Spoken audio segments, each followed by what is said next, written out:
হরের নাম এবই কেবলং নাস্তব্যই গতির অন্যথা।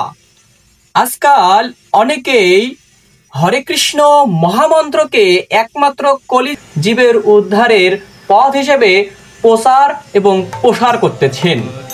তারা চৈতন্য মহাপ্রভুর নাম ভাঙিয়ে ব্যবসা করতেছেন, বলছেন যে চৈতন্য মহাপ্রভু এই হরে কৃষ্ণ মহামন্ত্র সকল জীবের উদ্ধারের জন্য এই কলিযুগে দিয়ে গেছেন।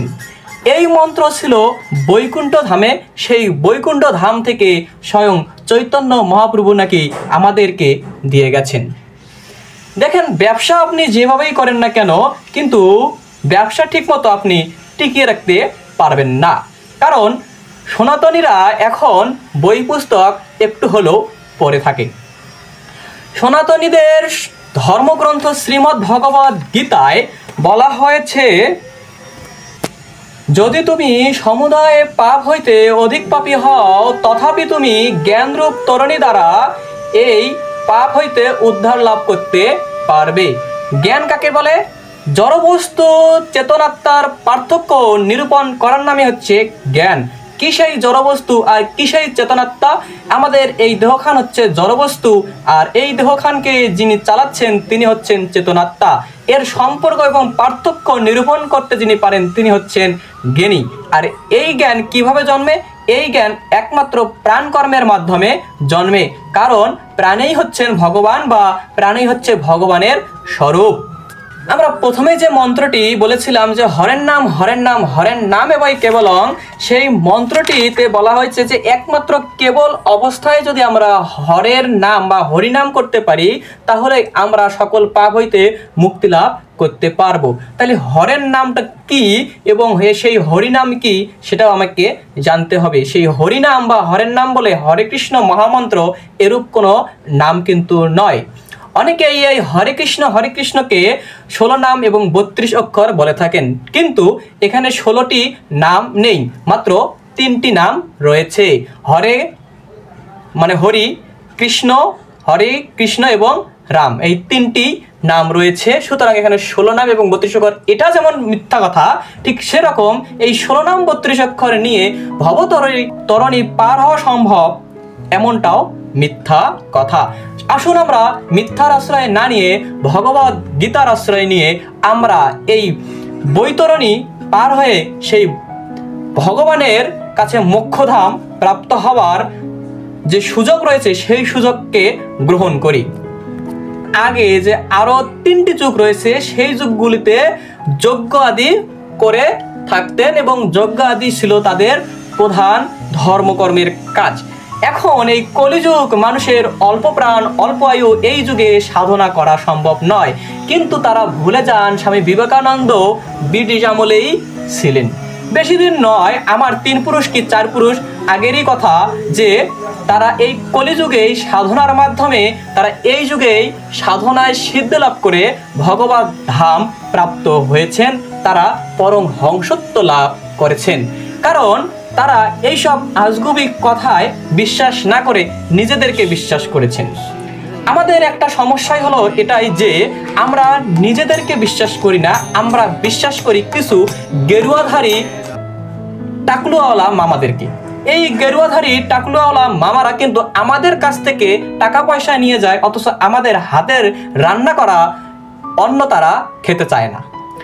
আমরা একই কাটার দিয়ে যে ফল কেটে ভগবানকে নৈবেদ্য দান করি, সেই নৈবেদ্য তারা খেতে চায় না। এই কারণে ওই কাটার দিয়ে কোনো না কোনো একদিন মাছ কাটা হয়েছিল।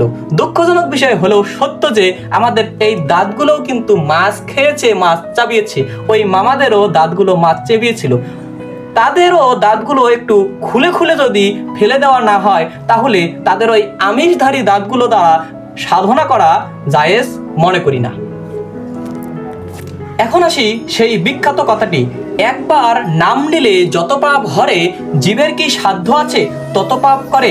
দেখেন, একবার নাম নিলে যত পাপ আমাদের মুক্ত হয়ে যাবে, এক জীবনে আমরা কিন্তু ঠিক ততগুলো পাপ করতে পারবো না, এটা সম্ভব নয়। এখন বলছেন সনাতন ধর্মে এত বড় কথা বলেছে। হ্যাঁ, সনাতন ধর্মে এত বড় কথা এই কারণেই বলেছে যে একমাত্র কেবল অবস্থায় যদি কেউ নাম নেয়, কি নাম? গুরু প্রদত্ত সেই উপনয়ন, সেই নাম যদি সে একবার নিতে পারে তাহলে তার সমগ্র জীবনের পাপ ধূলিসাৎ হয়ে যাবে। তার ভিতরে জ্ঞানরূপ অগ্নি দ্বারা এই পাপ একেবারেই ধ্বংস হয়ে যাবে। তাহলে মন্ত্রের এতটাই শক্তি রয়েছে যে মানুষকে একদম পরিপূর্ণ রূপ সাধা করতে পারে। আচার্য শ্রী তপন কুমার মহাশয় বলেছেন যে কয়লাকে সাদা করার পদ্ধতি আছে, দেখতে যদি চাও যাও কামারের কাছে, হরপের আগুনে কয়লা লাল হয়ে যায়, আরো বেশি পুরা হলে তবেই সাদা হয়। তাহলে আমাদের এই মন্ত্ররূপ কয়লাকে যদি আমরা সাদা করতে চাই, মন্ত্ররূপ অগ্নিতে আমাদের এই কয়লাকে ভস্ম করা চাই। তাই মন্ত্র কি? যার দ্বারা আমরা ভগবানকে লাভ করতে পারবো, যা জপ করার মাধ্যমে আমরা জ্ঞান লাভ করতে পারবো, নিজেকে জানতে পারবো এবং ভগবানকে জানতে পারবো, সেটি হচ্ছে মন্ত্র। হরে কৃষ্ণ মন্ত্রটি একেবারেই আমি ফেলে দিচ্ছি না, কারণ আমাদের মহামানব একজন চৈতন্য মহাপ্রভু এই হরে কৃষ্ণ নাম দিয়ে গেছেন। কলিজীবের উদ্ধারের জন্য এই মন্ত্র যথেষ্ট নয়। যদি কেউ প্রমাণ করতে পারে একমাত্র হরে কৃষ্ণ মহামন্ত্র দিয়ে কলিজীব উদ্ধার লাভ করতে পারে, তাহলে আমি আমার এই কথাগুলো বলা বন্ধ করে দেব। কারণ এখন পর্যন্ত যারা সিদ্ধি লাভ করেছে তাদের মধ্যে কেউই এই হরে কৃষ্ণ মহামন্ত্রের উপরে আস্থা রাখেননি এবং একমাত্র অবলম্বন হিসেবে বলে যাননি। তারা যে কথাটি বলেছেন সেটি হলো আমাদের নিঃশ্বাস এবং প্রশ্বাসের মাধ্যমে আমাদেরকে সাধন করতে হবে, প্রাণ কর্ম করতে হবে, যোগ সাধনা করতে হবে। একমাত্র যোগ সাধনার মাধ্যমেই ভোগ সাধনাকে বিসর্জন দেওয়া সম্ভব এবং জ্ঞানকে আহরণ করা সম্ভব। তাই সকলকে আহ্বান করব, সকলেই শ্রীমদ্ ভগবদ গীতার আলোকে যোগ সাধনা করুন এবং হরি নাম আসলে কোন নাম আমরা গ্রহণ করব এবং কোন নামে আমরা উদ্ধার লাভ করব সে বিষয়ে যত্ন নেন। আরো কথা আছে, সেটি হলো অনেকেই বলে থাকেন যে কলিযুগের ঈশ্বর হলেন চৈতন্য মহাপ্রভু। আসলে তারা বিজনেস করার কারণে চৈতন্য মহাপ্রভুকে ঈশ্বর বানিয়ে দিয়েছেন। শুধু চৈতন্য মহাপ্রভুকে ঈশ্বর বানিয়ে দেননি, ঈশ্বর বানিয়ে দিয়েছেন অনেক ব্যক্তিবর্গকে। আসলে কোনো ব্যক্তি ঈশ্বর হতে পারেন না। ঈশ্বর স্বয়ম্ভু, ঈশ্বর অজনিত্য শাশ্বত সনাতন স্বরূপ। তার জন্ম নেই, তিনি জন্মরহিত, তার মৃত্যু নেই এবং তিনি বলেছেন যে জন্ম কর্মোচ্চমে দিব্যাম, তার জন্ম হচ্ছেন দিব্য জন্ম। সুতরাং চৈতন্য মহাপ্রভু যে কলিযুগের ঈশ্বর এটি ভুল, কারণ তারা মনে করেন যে সত্যযুগে হরি এবং ত্রেতা যুগে রাম, দ্বাপর যুগে কৃষ্ণ এবং কলিযুগে চৈতন্য মহাপ্রভু। তাদের এক এক যুগে যেমন এক এক ভগবান, এক এক যুগে এক এক মন্ত্র, এক এক যুগে এক এক সাধনা রয়েছে, ঠিক সেরকম তাদের এইরকম ভাবে কথা বলে থাকেন যে কলিযুগের একমাত্র সাধন কৌশল হচ্ছে হরে কৃষ্ণ এই মন্ত্র। তারা এই হরে কৃষ্ণ মন্ত্রকে বিক্রি করে তারা স্বাচ্ছন্দ্যে জীবনযাপন করতেছেন এবং অনেকের ভক্তি ভজন হচ্ছেন। ভুল করবেন না, আপনি নিজেকে বিশ্বাস করুন, আপনি অন্যকে বিশ্বাস করবেন না। আমাদের একটাই সমস্যা, আমরা নিজেদেরকে বিশ্বাস করতে পারি না।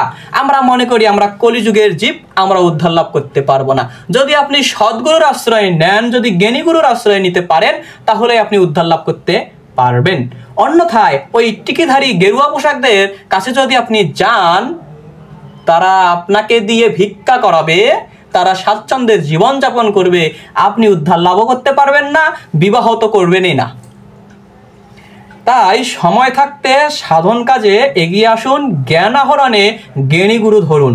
সকলকে জানাই সনাতনী সংঘের পক্ষ হইতে আন্তরিক শুভেচ্ছা। ওম শান্তি।